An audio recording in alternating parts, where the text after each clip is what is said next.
Hello दोस्तों, आप सभी का स्वागत है मेरे यूट्यूब चैनल में। आज की कहानी है तो मेरा जुनून हो, भाग 80। मोहित को गुस्से में देखकर करीम ने उससे पूछा, मोहित क्या हुआ, क्या कोई प्रॉब्लम है? मोहित ने करीम के सवाल को सुना और सर झटक दिया। उसका मन किया कि वो करीम को बता दे, लेकिन फिर उसे जैस्मिन के बारे में करीम से कोई बातचीत नहीं की। मोहित ने वाइन का एक बोतल उठाया और पार्टी एरिया से कुछ दूर पर आकर बैठ गया। विहान ने मोहित के असिस्टेंट रेहान से पूछा, मोहित सर को क्या हुआ? रेहान ने सर हिलाया और थोड़ा सैड होते हुए बोला, नहीं मालूम, लेकिन पिछले कुछ वक्त से मोहित सर अजीब हो गए हैं। हर वक्त गुस्से में रहते हैं, हंसते नहीं हैं, बातें नहीं करते, जब देखो पीते रहते हैं। रेहान की बात सुनकर करीम ने अजीब नज़रों से उसे देखा। फिर उसने कहा, क्या मतलब है रेहान? रेहान ने सर झुका लिया और चुप हो गया। करीम ने उससे कुछ नहीं पूछा। हर्ष ने कहा, मैं बात करता हूँ मोहित से। नहीं भैया, आप इंजॉय कीजिए, आपकी पार्टी है, मैं बात करता हूँ उससे। करीम ने हर्ष को रोका और मोहित से बात करने चला गया। करीम जाकर वापस से मोहित के पास बैठ गया। मोहित उसे देखकर मुस्कुराया और बोला, तुम फिर आ गए? हाँ, दोस्त मुसीबत में हो तो दोस्त ही काम आता है मेरे भाई। बताओ, किस बात से परेशान हो? करीम ने मोहित की तरफ देखते हुए कहा।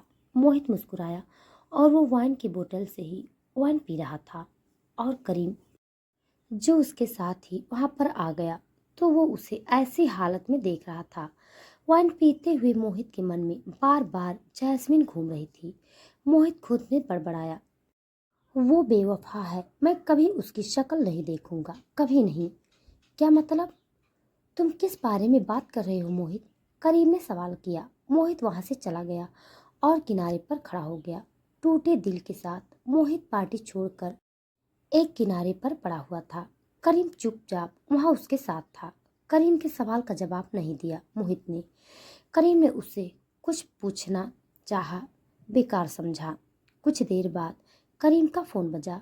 तभी हर्ष ने करीम को कॉल किया और कहा, भाई करीम कहाँ हो? क्या मोहित से बात हुई? मैं यहीं हूँ भाई, करीम ने फोन पर कहा और वाइन पीकर नशे में धुत मोहित को देखा। फिर उसने कहा, कुछ देर में। हर्ष ने सर हिला दिया और रख दिया फोन। मोहित को नशा चढ़ रहा था। वो बस बेवफा बेवफा का नारा लगा रहा था। करीम ने कुछ नहीं कहा और सीधा वहां से मोहित को उठाकर होटल के एक कमरे में ले गया और उसे वहीं पर सुला दिया और खुद बैचलर पार्टी में आ गया। लेकिन करीम के मन में बेचैनी थी। उसने मन में सोचा, आखिर मोहित की ये हालत क्यों थी? पार्टी में लड़कियों को किसने बुलाया था? ये तो कोई नहीं जानता था, लेकिन सब पार्टी एंजॉय कर रहे थे। हर्ष ने करीम से पूछा, करीम क्या ईशान आ रहा है? आई डोंट नो भाई, करीम ने कहा। वो दोनों भी अपने अपने हाथ में एक एक कॉकटेल लेकर पी रहे थे। म्यूजिक हल्का प्ले हो रहा था। हर्ष ने हगरी सॉन्ग और बोला, काश ईशान यहाँ होता, हम तीनों भाई मजे करते, उसके बिना ये पार्टी अधूरी लग रही है। हाँ, आपने बिल्कुल सही कहा, मुझे भी ऐसा ही लग रहा है, करीम ने सहमति जताई। तभी हर्ष ने पूछा, मोहित नहीं आया? करीम ने जवाब दिया, भैया मुझे लगता है उसे रेस्ट की ज़रूरत है, मैंने उसे कमरे में भेज दिया है, आप चिंता ना करें। हर्ष ने सर हिलाया और अफसोस से एक गहरी सांस ली। तभी अचानक वहाँ की लाइट्स बंद हो गई। हर्ष और करीम हैरान हो गए। करीम ने कहा, क्या हुआ? वहाँ पर शोर सुनाई देने लगा। अरे लाइट्स को क्या हो गया? विहान ने होटल के मैनेजर को बोला, मैनेजर ये लाइट्स को क्या हुआ, प्लीज चेक करो। जी सर, अभी देखता हूँ, मैनेजर बोला और वहाँ से चला गया। वहीं करीम, हर्ष और बाकी सब परेशान हो रहे थे।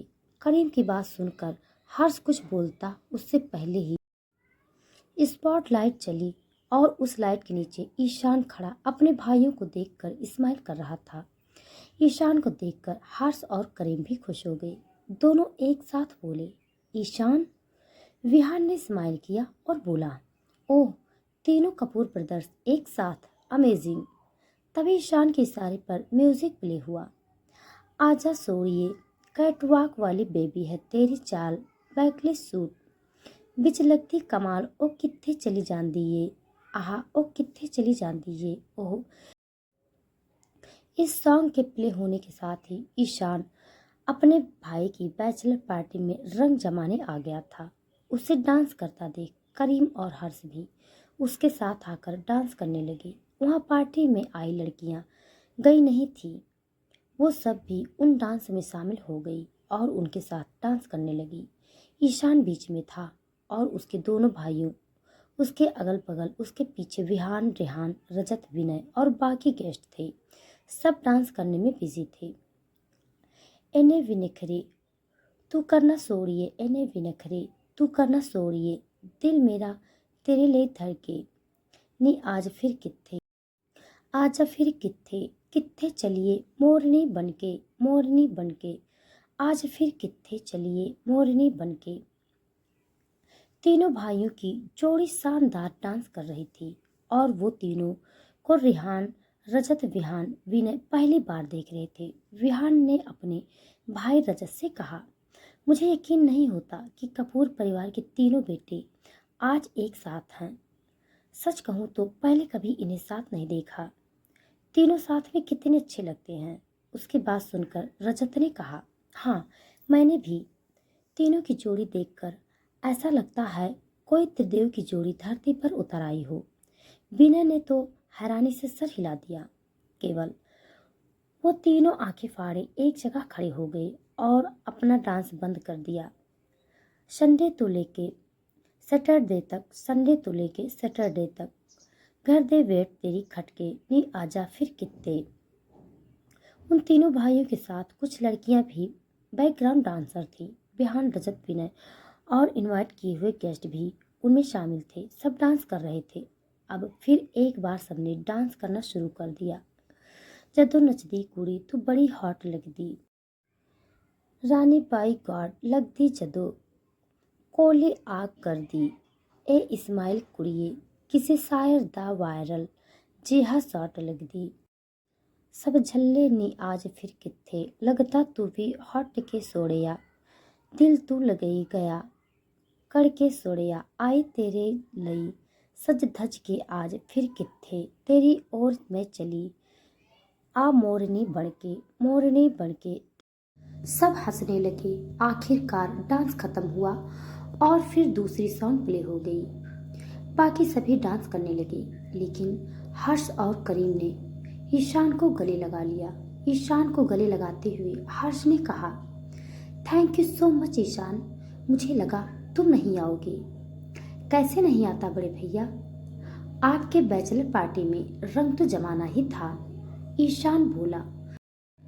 करीम ने उसकी बात सुनी और सर हिलाया। उसने ईशान को खींचकर गले लगा लिया और गुस्से से बोला, मन तो करता है तुम्हें बचपन की तरह पेट दूं। क्या तुम अपने बड़े भाइयों से मिलने नहीं आ सकते? और ये क्या जिद लगा रखी है कि घर नहीं आऊंगा? करीम के इस डांट का जवाब नहीं दिया। ईशान ने तो उसे बस करीम के गले लगकर अच्छा लग रहा था। ईशान को काफी अच्छा लगा। करीम, हर्ष और ईशान कपूर खानदान के तीनों बेटे इस वक्त पार्टी में मौजूद थे और आपस में बातें करके बहुत खुश हो रहे थे। वहीं दूसरी तरफ इस पार्टी में एक वेटर ऐसा भी था जो थोड़ा अजीब था। उस वेटर ने पार्टी में ड्रिंक सर्व करते हुए सोचा, कहाँ गए मोहित सर? अगर मैं उन पर नजर नहीं रखूंगा तो मेरे लिए ये अच्छा नहीं होगा। मुझे किसी भी हालत में मोहित सर पर नजर रखनी होगी।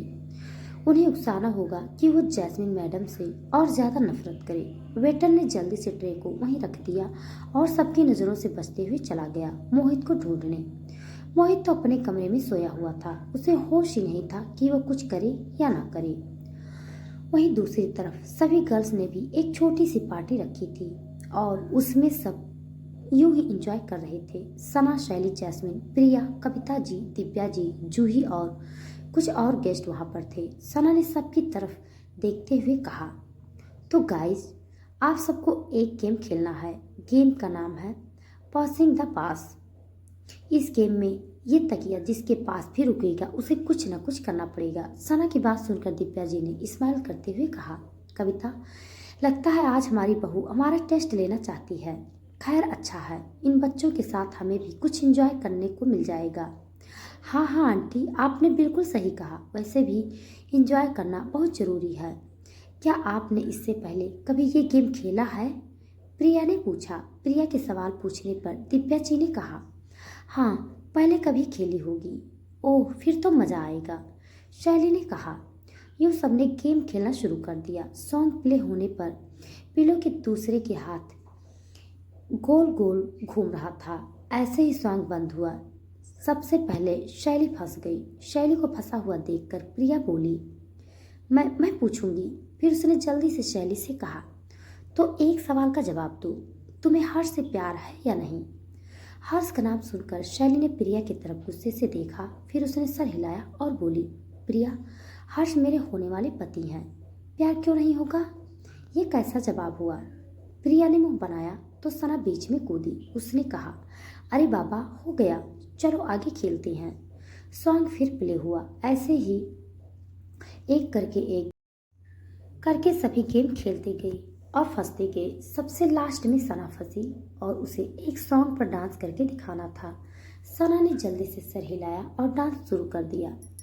उसके साथ बाकी सब भी डांस करने लगे और उन सब ने भी, अभी तो पार्टी शुरू हुई थी, सॉन्ग पर खूब धमाकेदार डांस किया। सना और शैली प्रिया इस बात का ध्यान रखे हुए थी कि जैस्मिन इन सब के बीच उदास ना हो जाए।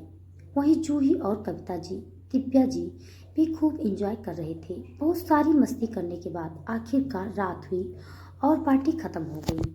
अगले दिन सना को बहुत सारी तैयारियां करनी थी और मेहंदी का फंक्शन भी तो था, तो वो सब जल्दी से सोने चले गए। रात में कमरे में करीम को सना पर प्यार आ रहा था। वो सना के पास जाकर उसे पीछे से उसके गले पर चूमने लगा तो सना ने कहा, करीम, क्या कर रहे हो? करीम ने सना की बात सुनी तो उसकी गर्दन पर अपने होठों को घुमाते हुए बोला, क्यों, अपनी बीवी को प्यार करना गलत है क्या?